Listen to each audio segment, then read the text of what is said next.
के बा चेकअप करावे। 9 महीना हो गए, अभी तक लड़का ना भई। छोड़ो ना माई, केहू केहू के लेट लड़का होखेला। लेट वेट कुछ ना, चला आज तक चले के पड़े। चला अरे चला। अरे मेरी कुछ ना।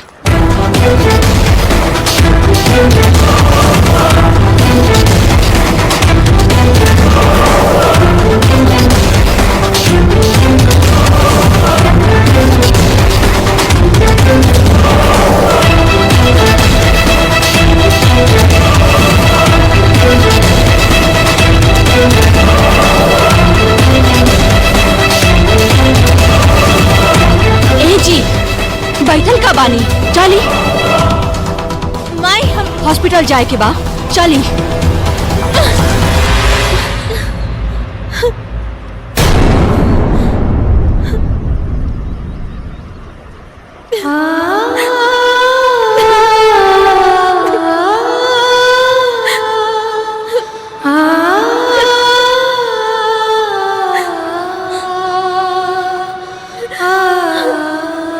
का भाई काहे रोत बाड़ू?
रुक जाए माँ जी।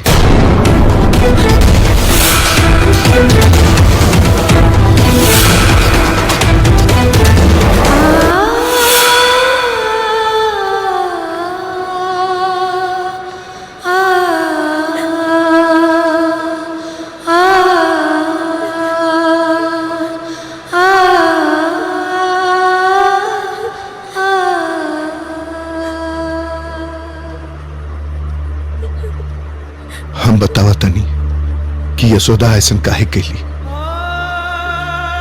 जब माही हॉस्पिटल से घर वापस आई तो एकदम बेसूध हो गई रहे। एक पागल इंसान की तरह हरकत करे लगली। रोशनी छोड़ के अंधेरा में अपन जीवन गुजारे लगली। हमनी से माई के वो हालत देखने लग गई। तब हम दोनों मिलके एक प्लान बनौनी जा। यह आस और उम्मीद में हमने नाटक के नीचा। बाकी उम्मीद के बाग में एक को खुशी के फूल न खिलल। का सोच रहल बानी दामाद जी? नाटक से तो पर्दा हटी चुकल बा।